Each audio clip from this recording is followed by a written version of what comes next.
the queen of PR. I'm so proud to have you on my show. How did the Deepika thing work out is, so when I joined Vuitton, like I said, we were looking at magazines and stuff, and I'm like, hey, how come we are not doing any celebrities, right? Yeah. And then I actually made a family tree of Bollywood. I made these Bollywood families. I was trying to explain to my Singapore and then Paris counterparts that what is Bollywood. What they actually found interesting was the power of our numbers, right? The idea was replicated, right? Because now Alia Bhatt is global brand ambassador for Gucci, and I hear something else is also coming up. So if you put it out there first, so then that's great. Hats off. Thank you. That's very kind. But it was a very fun moment for me, and I really reaped the benefits of it by getting to then be at all these amazing global events and getting so much exposure. But it did start with that, right? And I always think that it's just be bold. And I think essentially one more quality of a publicist is that a publicist is bold. Be bold. You just be bold. You have faith in yourself. Tanmay Bhatt said in a public platform, The PR that you may have done years ago now, Yeah. that article, if Vogue has said something about you back then, it will come up in today's chat GPT. Got But it. if your influencer reel has said something about you, Yeah. it will not. You've just given us the biggest hack. Hi guys, welcome to 9 to Thrive, where ambition meets action. Today we have with us Pooja Choriwala. Pooja works at the intersection of brand, culture and communications, leading global and local launches for consumer lifestyle brands while building powerful advocacy through press, celebrities, influencers and story-first storytelling. She's going to break down what it takes to work in global luxury as well as mass brands like Unilever. We're so excited to have her with us today. Hi guys, welcome to 9 to Thrive. Hi Pooja, Hi. the queen of PR. Please. I'm so proud to have you on my show. I'm glad. Thank you for being here. I'm glad to be here. Thank you for having me. All right, let's begin. Like I said, it's the first time I'm doing something like this. So, Are you nervous? yeah. A little bit of nervousness. I've always is been good. the one there behind the scenes, never been here. And it's always been so easy for me to tell my clients, yeah, what's the big deal? But now I get it. And now I'm going to be a little more understanding and nicer. I just want to tell you that you are a good speaker, and more than anything, you have very good proof of work that you've built. Thank So think of it maybe like you're interviewing for a job, you. Done. but we have to keep it fun. Okay, done. Okay. I have to admit to you on camera that I'm a fan. And which is why I really wanted you to be here, because I have seen you working not just in luxury, but through so many diverse roles and companies, right? And especially, your role at Louis Vuitton. And I want to open with that. Tell us about the role that you had over there. So I was the comms manager at Louis Vuitton, and I was in charge of looking into everything that's marketing and communications for the brand in India. This was the visibility in India, vis-a-vis magazines, talents, influencers, anything. And it was actually quite exciting because I didn't grow up to be this.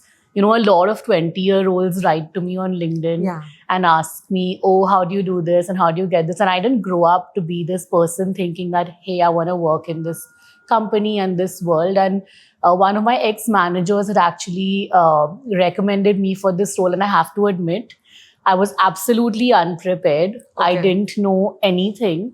I didn't even know how to groom myself for that interview. But my then hiring manager also was amazing. And when she interviewed me, she actually told me that I like your energy. And that's why she took me on board and actually groomed me and helped me to do that role. The job was a lot about, like I said, positioning Louis Vuitton in India. So when I started off in the beginning, it was more about magazine coverage, because brands like these actually look at only traditional magazine coverage, because it's very it holds a lot of gravitas and it has its say, right? Today when a Vogue says something about you, you believe it. Yeah. And, in PR, there's measurement tools, right? What we call ad value and what we call PR value and those kind of metrics and things like that. So there used to be a tool called DMR that we used to use at Louis Vuitton. And a lot of global luxury brands use this tool. So we used to have to see it. It gives you your share of voice, but it was only magazines. So I did that for like 1-2 years, and I was trying to understand what this brand is all about. What shows happen globally. How do you communicate about that to an audience in India who don't? I mean, India is not there in terms of the market, right? So what does the Indian consumer talk about, and how do you make these shows like relevant to India? So it was a lot of learning. I didn't come from that industry and not studied it. So I learned, and my school was WWD, BOF, and New York Times Fashion. These 3 publications I subscribed to, and I read it religiously to understand this whole global world of luxury, fashion, and PR. It was a lot of localization and creating moments to be a brand beyond your never full canvas that everybody cares about. How do you? And of course, at the end of the day, it's all about business and money, right? Yeah. So how do you, a canvas costs a certain amount. A leather bag will cost a double amount, and that client who's coming to buy actually understands only that, oh hey, they know the canvas only because they have seen the canvas, and for them that's the symbol of Louis Vuitton, right? But we don't actually want to sell that. Okay. So it was a lot of consumer understanding, and then just creating different comm strategies, bringing in this international brand to India in a localized way. That's quite a journey, and it sounds so much more technical than what someone like me would perceive it to be, right? Because I honestly thought, it's a lot of glam and it's the glamorous job. You get to hang out with Deepika Padukone. You're going to Qatar for the World Cup, and that's what the job is about. But thank you for sharing about how. So actually, on that point, right, this is something I get all the time. Yeah. And so many of my friends would keep messaging me saying, oh, can you take me as your assistant and stuff like that? And I'm like, hey, I am the assistant, basically. Okay. But yeah, of course, the Deepika becoming our global brand ambassador was a big moment for us. And I have to say it's a lot of opportunity and luck and all of those things combined. But it's definitely not as glam as it looks. There are many amazing glam moments that I'm grateful to have experienced. But yeah, it's not all that. So if, our audience is filled with, the age group of 21 to 35, people who are either looking for their next job or people who are just starting out, right? And the brand value and just the idea of working in luxury fashion is fascinating, to all girls, right? Like whether you like it or not, and even if you've not come. So if you were giving advice to someone who dreams of working at Louis Vuitton, what would it be? So there are several jobs you can do at Louis Vuitton, and I think any job in companies like these train you, teach you, and groom you immensely. In India, currently, there are about 5 to 6 luxury brands that actually have a strong business and a strong business team here. That would probably be your Vuitton, Gucci, Hermes, Chanel, Dior, Cartier, Bulgari. I mean, these are the ones. The other brands, the business sizes are too small for them to even have a proper team. Got it. So actually, these roles are very far and beyond, but there are many comms roles only are very few. Okay. But there are many interesting ways to work with these brands, right? Okay. Like even in retail, a lot of people, there are, and actually somewhere I feel that PR and sales has a little bit of an overlap, because I think both is about storytelling. Yeah. Both is about understanding the consumer. In PR, you're understanding the wider consumer, the pulse of a wide consumer network. So to work in this brand and comms, there's no real like, oh, if you do this, this is how it's going to be. But I feel that it's always nice to work in different ways, get into it, because like I said, there are 6 to 8 positions in this country. Wow, right? That's tight. That's tight, right? I mean, and people do these positions and stuff. So anyone can get that role. For me, I don't think I can give you a clear cut that, hey, if you study in this school and if you do this and if you do this, it's going to work. But you got to keep trying. You got to apply. But try to get into the brand. Try to get into retail. Try to understand the world. Try, if you really want to work only in luxury fashion, try. Indian luxury brands are lovely and beautiful. Try to work with those brands, understand this market and storytelling, and keep trying, applying, chasing. And hopefully it will expand. And there's also luxury beauty. There's so much more in that space. Yeah. And luxury just teaches you storytelling, I feel. So it's great to always do a role like that. I think that's great advice, right? Like the Indian luxury landscape is expanding. So don't just be too tied and married to the fact that only Dior or only Chanel, like those are the There's top. Hospitality, there's beauty, there's luxury in so many elements, and all of them, like luxury is, why is it coveted? Because storytelling. Yeah. And it's that feeling that you get. It doesn't have to be a 200-year-old brand, which Vuitton is, but it could even be a 2-year-old brand with beautiful, strong storytelling. So are you saying that if I have no professional experience in PR, professional experience, or even a professional degree for that matter in PR, can I still get a job at the places that you mentioned? And I'm not talking just those top 5-6 brands. I'm talking beyond everything that you mentioned. Actually, absolutely. Okay. Because I studied only BCom. I was studying to be a chartered accountant, which I quit at some point and started with a random internship with a friend at a PR agency. In fact, I always think, and I love to do PR for PR, I think it's a very diverse, open industry. People of any kind, anywhere, no education background is needed, as long as you understand that pulse and you don't know if you're going to get it or not. But once you start doing it, a lot of my friends from back in the day, like 15, 16 years ago, are not doing PR anymore because they realize it's not their calling. So, and some people are. Okay. So you can definitely do PR as long as, a little bit of storytelling, and you just got to enjoy it. And it's an industry that takes people in. It's accepting and it's great. That's good to hear and also reassuring for everyone who's trying. Pooja, maybe I should have opened with this. Can you just take a minute or, explain to someone like me who's so much on the outside, like I work in tech, what is PR, and can you just break it down for us and make it very simple? I've been trying for many years. I haven't been able to, but I'm going to try again. Actually, it's many different things, but if I had to say, it's the story of the brand. Okay. It's your brand's communication. It is not how you take it to market. It is eventually, of course, all of that is a part of it.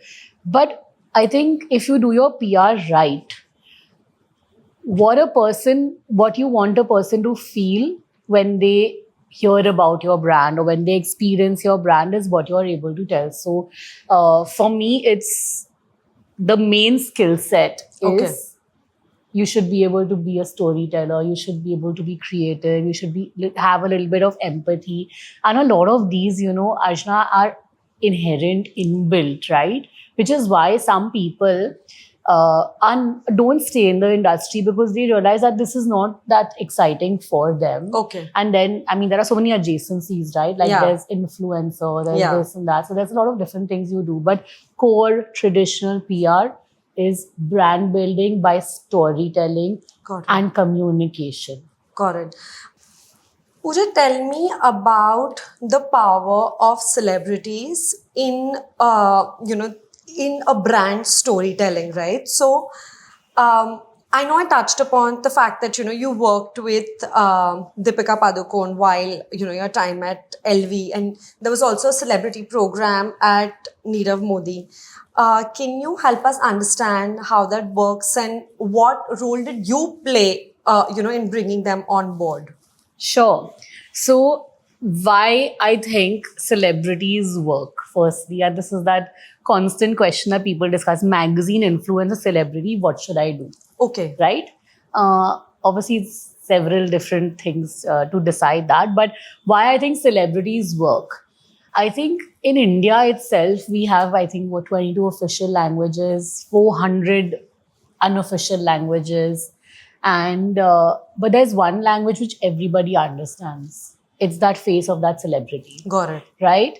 And also, we, especially for brands that have a presence globally or are also wanting to cater to a global audience, there are so many Indians overseas that have so much spending capacity, right? Okay. So you are not only targeting. What is the one thing that all these people understand from, no matter whether you're looking at any class, any city, any state, anywhere, right? Besides that, I mean, today when we travel, everyone, the first thing when we also travel to another country and they'd be like, oh, India, Bollywood. Yeah. Right? So there's a huge cultural impact that celebrities have. Yeah. Which is why I think it's good to have a celebrity here and there. But it also depends on how you use that talent, right? It's not necessary to always do like a brand endorsement, things like that. There are so many fun ways now to work with talents. It doesn't have to be so hectic. But yeah, so that's why I think it's important to have a celebrity. Also, what was interesting and how did the Deepika thing work out is, so when I joined Vuitton, like I said, we were looking at magazines and stuff, and I'm like, hey, how come we are not doing any celebrities, right? Yeah. And then I actually made a family tree of Bollywood. I made these Bollywood families. I was trying to explain to my Singapore and then Paris counterparts that what is Bollywood. What they actually found interesting was the power of our numbers, right? So for a marketeer, digital numbers. Yeah, it's all about. Of course, that is the commercial element. Yeah. The first thing is that the profile has to be right. Yeah. So eventually I was trying to explain to them how it is, and it's so different, right? Every film industry and Bollywood to Tollywood is also totally different, right? Okay. Very different. And today, working with a South celebrity and working with a mainstream like somebody like a Deepika is very different, right? So, I mean, Deepika and her team were obviously great to work with, and it was the first time we were ever doing something like this, right? So, it was a great partnership where we were like, hey, okay, let's try to work together and see how to do this almost from an India pride standpoint, because we all felt that, hey, we should also have somebody, right? And we were all, the Paris team loved her. I mean, she's gorgeous. Yeah. She's got so much stature. Yeah. She, now if you think about it, and now if I ask you which other celebrity, you understand why she could be the right woman for Vuitton, right? And then she has, I don't know, 70, 80 million, whatever. And then, it's also the hustle that I tell you, right? So when I was with my Paris team, I would tell them, after the event, when the carousel is happening, I'd be like, hey, can you please put Deepika on the first slide of the carousel? I had to become friendly with my Paris team and tell them this to make this happen for Deepika, because obviously it's great for her that if she's on the first frame and an international Hollywood celebrity, which we all, I don't think Deepika is more amazing, but you know how it is, right? So, and then, when she would do that, when the global team would agree and do that and stuff, she would feel happy. And that's how you build the relationship, right? Yeah. Beyond just what your contract is. And working with celebrities, thus it works. The numbers work. It's a great way to embody your brand and the kind of person and who they are, coming to contracts now. What you just said, right? So it's obviously very good on her team's part and, your company's part to make this happen. But the fact that you found the courage to pitch it to your management, that is actually something that is my takeaway from what you said, right? Because you also chose to act on it and you put the work. So you made the family tree, you pitched it to the counterparts, and you made sure that you have enough credibility with your work in-house that people acted upon it. And I also feel the idea was replicated, right? Because now Alia Bhatt is global brand ambassador for Gucci, and I hear something else is also coming up. So if, you put it out there first, had the first mover advantage in the industry. So then that's great. Hats off. Thank you. That's very kind. But, I mean, it was a very fun moment for me, and I really reaped the benefits of it by getting to then be at all these amazing global events and getting so much exposure. But, it did start with that, right? And I always think that it's just be bold. And I think essentially one more one more quality of a publicist is that a publicist is bold. Be bold. You just be bold, like do have faith in yourself. And, so it was just that because I genuinely felt that, hey, I'm suffering, my market is suffering. How can it was a business problem to solve, right? And then it was great that they actually took the bait, and it was actually fun, because there were some moments where I'd be like, I would email them saying, oh my God, I think this one and this one is going to get married soon. Can we do an engagement with them? Can we do something with Louis Vuitton trunks? Because trunks was a big like wedding thing, right? And then my Paris team would write back and say, what do you mean by you think they're getting married? Either they're getting married or they're not. And then it's like this whole culture and how Bollywood functions, right? And I mean, eventually also, like a lot of times when Deepika used to travel for Vuitton events and stuff, usually there's one comms manager managing 2 to 3 talents. But for an Indian talent, they were always like, we need the local counterpart to travel and be there, because it's culturally very different. Got it. So, makes sense. Yeah. This is the second hack you've given us, to be bold, and one is easygoing, and the third is have faith. Yeah. I'll tell you about the little work that I have done in this space. Firstly, I think celebrity managers are the best. Okay. I think if you are working with a talent and the manager is good, it makes a huge difference, because it doesn't become like this ego battle. And also the world is changing, right? Like earlier, the celebrity used to be like untouchable and the manager used to have like all the power. Now it's like everyone understands that, okay, this is like a two-way thing, and let's make sure that we all get the most out of this, right? In the case of Neera, we actually had a celebrity program, which means that we worked very dedicatedly, okay? And jewelry brands, as you know, celebrities bring desire, glam. For fashion and jewelry, so it's a easy thing to work with, a talent. What we did is, but why that was interesting and different is because usually, especially jewelry brands who have a lot of money, you'd think of any, from your Kalyan to there are very few actually, like an Amrapali doesn't or a Surana doesn't, but every jewelry brand, TBZ to Zoya to everyone has paid a talent. So also the talents are blocked in this category. There are very few people that you can dress in your brand. So we did a conscious effort. So managers, and the other way to actually work very beautifully with talents for styling is through stylists. Like I said before, this community is amazing, and we have a bunch of amazing stylists. It's the same community, right? So everybody kind of knows everybody, and you just kind of keep at it. So you keep sharing your brand's information. That, and the second thing is ease of working. If you're a publicist who makes others' lives easy, they will go with you. Even if your brand is weaker than the other brand, but you are good to work with. If you are good to work with, and if you make their life easy. So whether that is that's for a magazine. You've just given us the biggest hack. A lot of people ask me, how do you get like international celebrities to wear your Indian brand?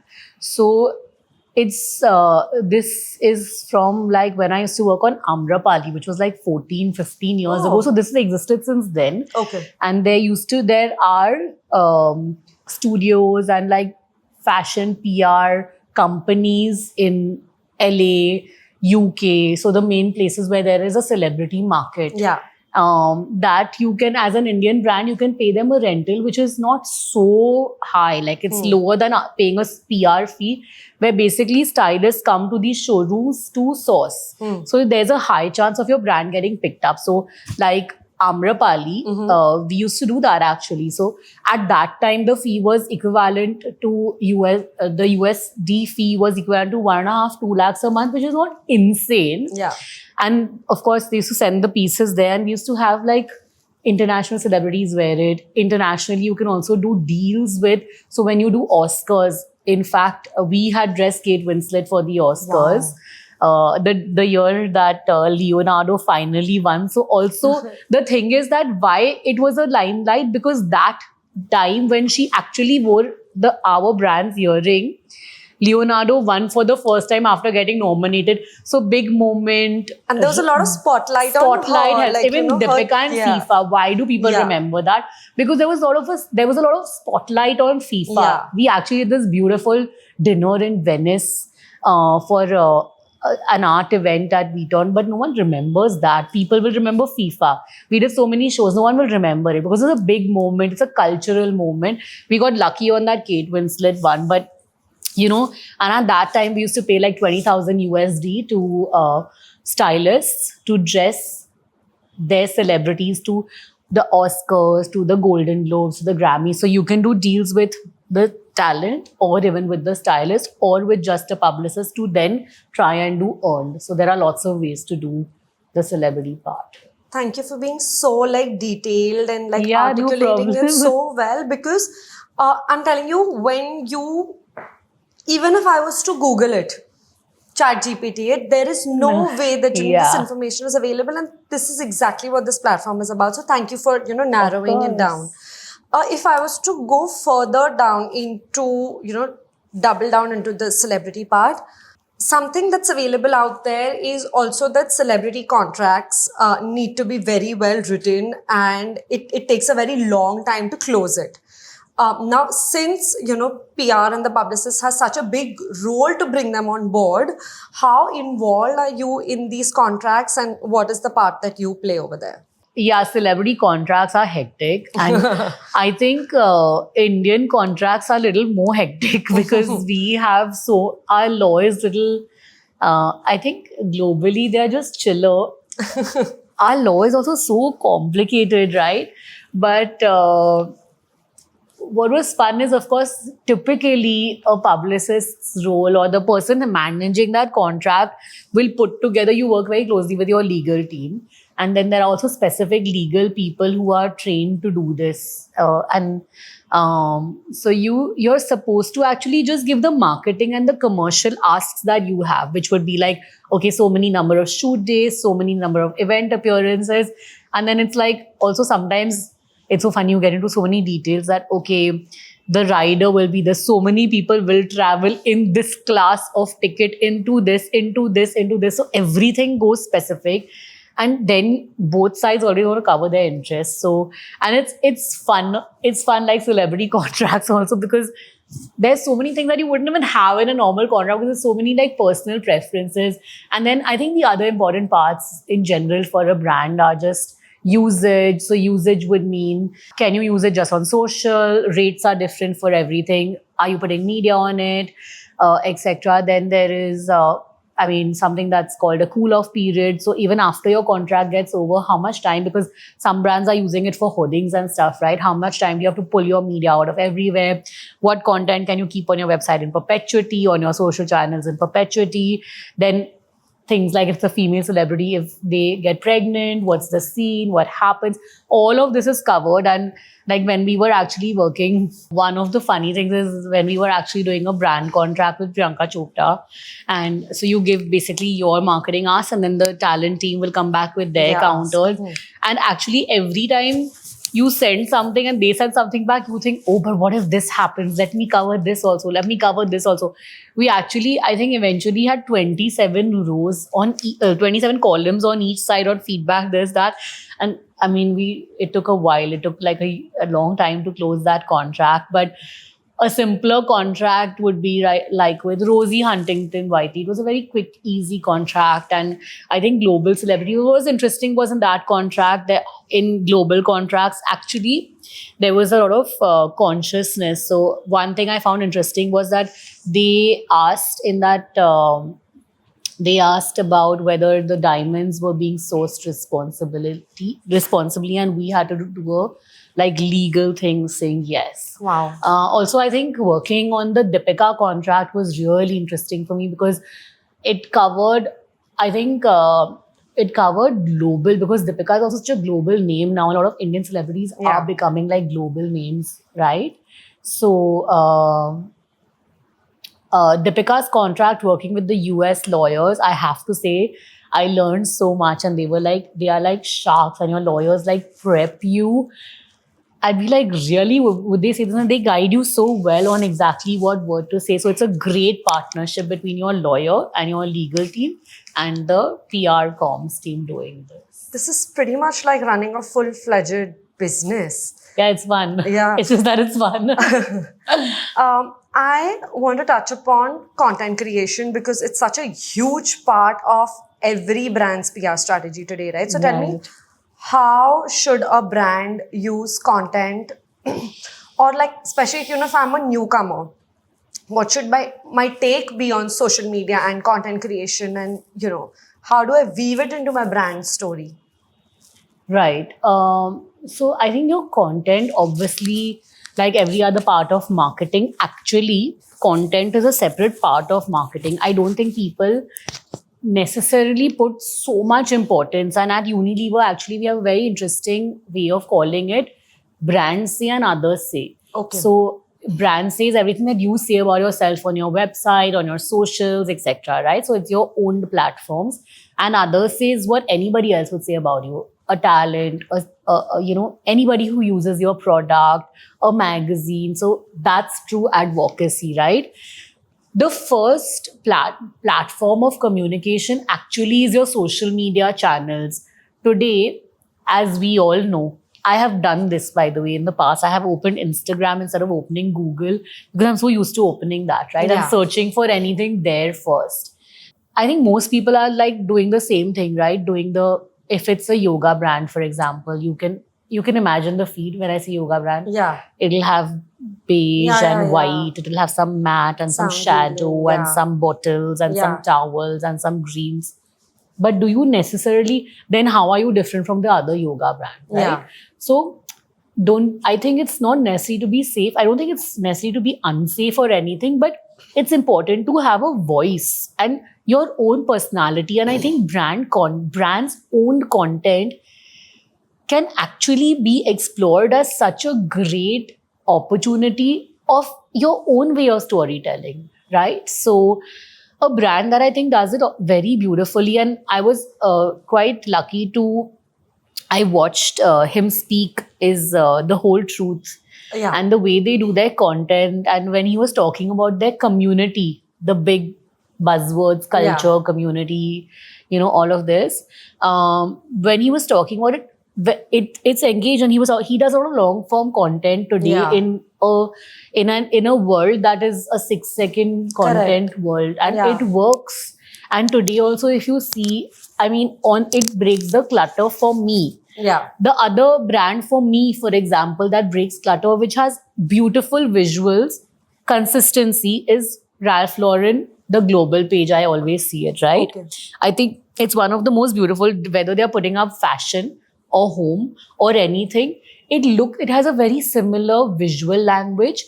And when they're doing, for example, holiday, they won't go very away from that brand's essential visual language. They'll stay with that, but they'll create a cute story or a moment using that same. So what did they do? They created this mascot, this bear. It's a part of their brand. There are so many brands that actually can use their social channels and content pages to do a huge part of the marketing. Got it. The other thing is engagement, though. A lot of brands I have seen do a lot of putting out, because everybody has their content Yeah. calendars and all. Yeah. But the community engagement and management, I don't think is being looked at very seriously. And the ones who are looking at it are building the communities. winning. You see. Makes sense. I also like it gives me like a very good takeaway that if someone is looking to aspire and to get a role in PR, right? Like in the capacity of a publicist, or even, just one of the starting out roles that the industry has to offer, you do need to have a knack for storytelling, and you need to figure out like how your socials are tuned into that while building a community and while engaging with the community, right? Right. And also, I think it's important to understand. I recently did a lot of work in content. So I think search is an important Okay. part to understand branded content. Okay. Or non-branded content, just any content, right? Like, don't make people watch rubbish that they don't want. There's enough rubbish. Don't create more. Tanma Bhatt said in a public platform that if there is a person in the market, like a 21, 25-year-old, who was able to take, the brand or their own personal Instagram handle from 0 to 10,000 followers. That is a person that a business should hire for their brand building. Do you believe that being an influencer is the future of being brand builders? Like, are they not a medium, but are they the people building the brands? So I would say to that particular statement, I would disagree actually, because I think that's important, and this person understands culture and reach, but it not necessarily this person will understand storytelling and brand. So there's two pieces, right? So there's storytelling, that creative element, understanding that crux, and the second is understanding that consumer and taking it to them. Yeah. In what language are you taking it to them?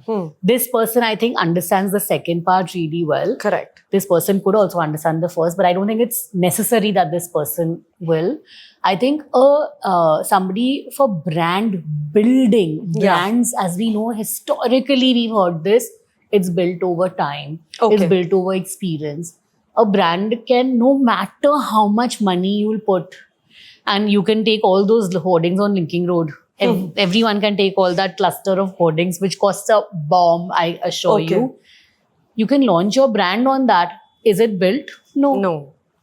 A brand will be built. So you can reach, in the real world context, you can reach 1 million people with that hoarding. Yeah. Your first 10,000 on Instagram is your first million, billion offline, whatever you want to say. Yeah. Is your brand built? No. What have you done? You have done awareness and reach. Brand building has to be rally. It's engagement. It is when that person connects with you, when that person wants to leave a comment or even DM you and ask you, hey, can you tell me a little bit more about this? Nice.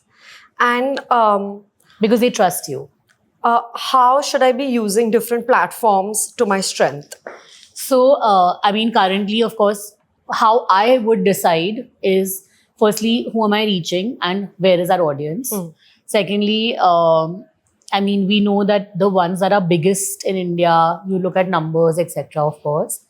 I think also, like I said, search is important, right? So Instagram, for example, is not so good on search. Yeah. But YouTube, Google is great. India actually is on YouTube.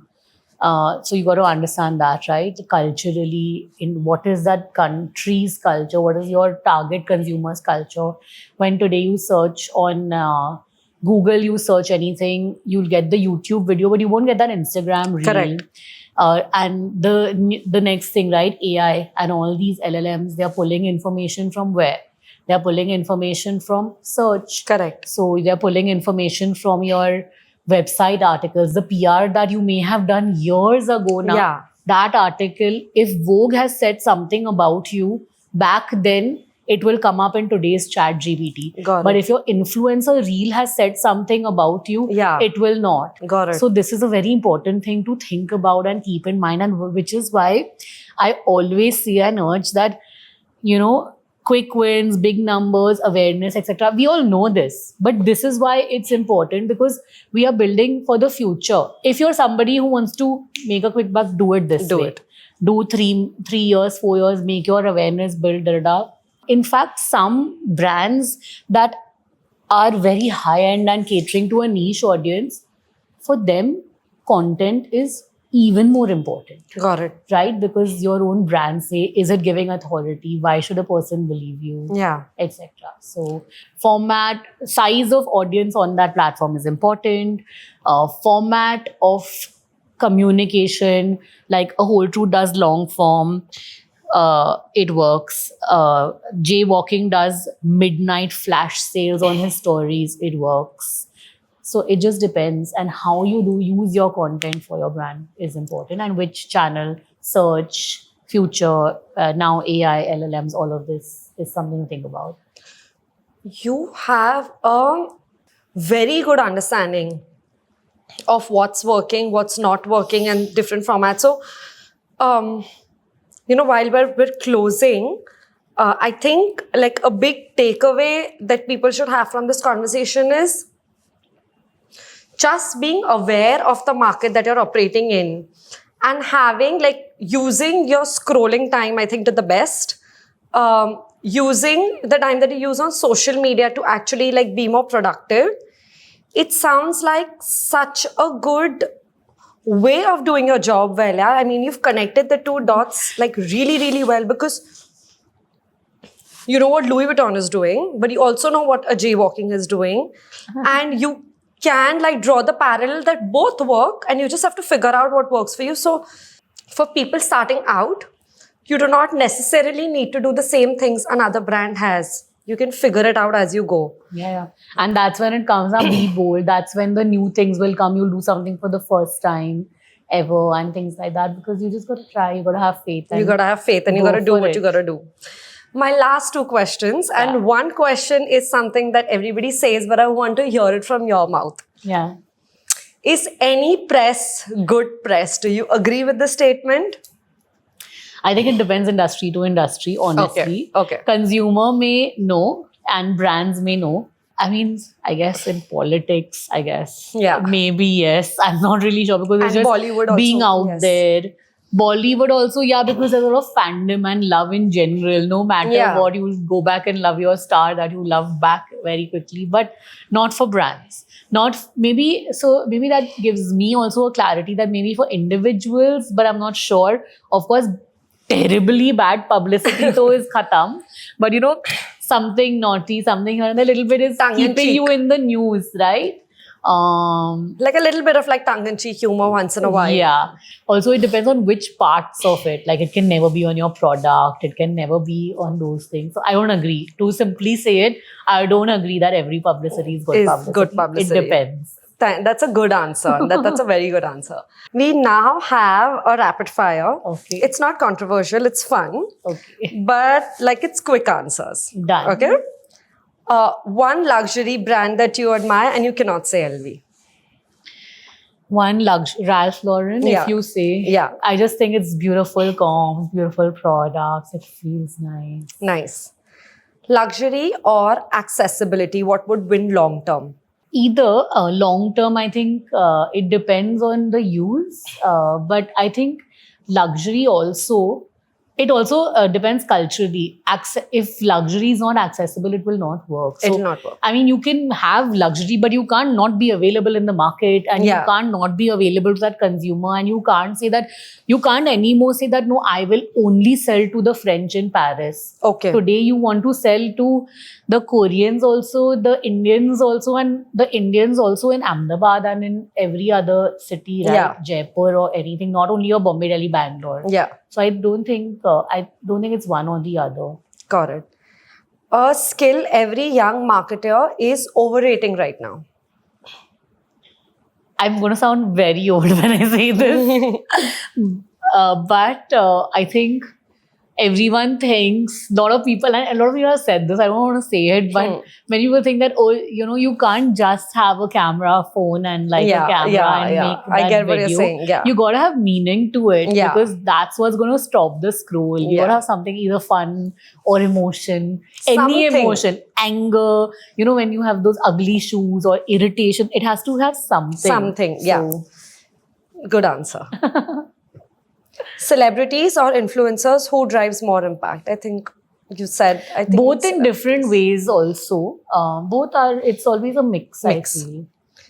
A misconception? Not influencers, we should say maybe creators, because now there are some which I love. Like, one of my favorites I always talk about is Masoom. I think she has created community. She has done something with her personal brand, and she's always done something. So for me, that is a great creator to work with for any brand.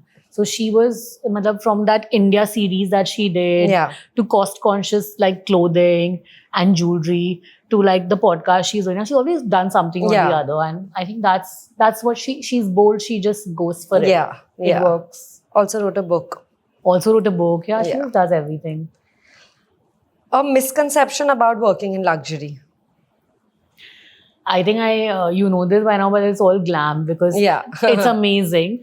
I think luxury grooms you, by the way. Okay. It teaches you. It's like you're finishing school in so many ways. If you, like me, don't come from that background and have not grown up knowing and learning all of this, etc. But yeah, it's a lot of glam, but it's a lot of like all these other things need to be there. It can't just be that, oh, because I've lived in luxury and I like luxury and I consume luxury, I will like that job and I will, because actually if that's who you are and if that's what you think, you'll go there and you'll realize ki shit, it's actually a lot of mehnat. Yeah. Because mehnat is so everywhere. Every job today is extra mehnat. Yeah. So I think like everyone should like be prepared and know like what they're signing up for and not just. Yeah, like, I mean, any job, it's great. The perks are that you learn storytelling, you get exposed to so many things, and like in general, luxury as an industry is very like open creatively. I feel this, at least what I have seen.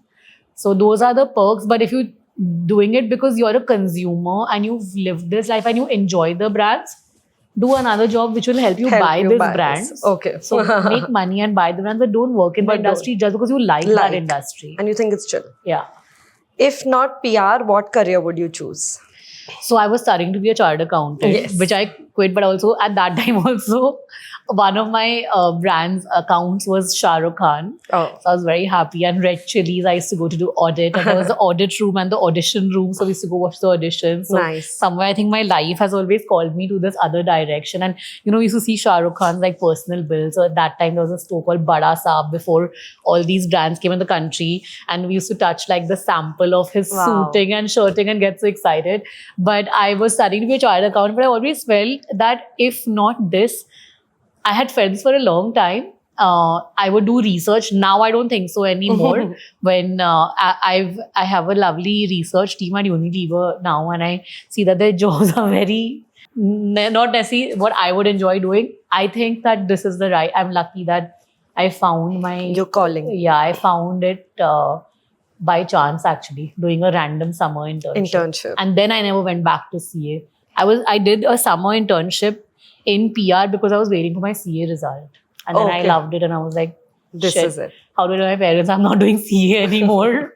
I'm sure they would be proud today. My Marwari parents. Thank you, Pooja. This was such an insightful, well-detailed, well-articulated conversation. Thank you. Even like I am walking out with so many things that I was just not aware about. I really like the knowledge that you bring to the table when you're working, right? So you're really well read and well informed about what's happening. And that also tells me that even if you get like your basics and your first principles right, you can really succeed in like your job. I mean, anyone for PR, really just start with a PR agency. Okay. Do 2, 3, start with one small, do one big. Nothing teaches you like a PR agency does. I owe everything. I owe a lot actually. The celebrity stuff came in a little bit later in my life, but I owe this comms direction and understanding comms to my first 2 jobs 15, 16 years ago. Got it. Thank you. Thank you. Thank you for everyone watching. I'll see you guys on YouTube. Thank you.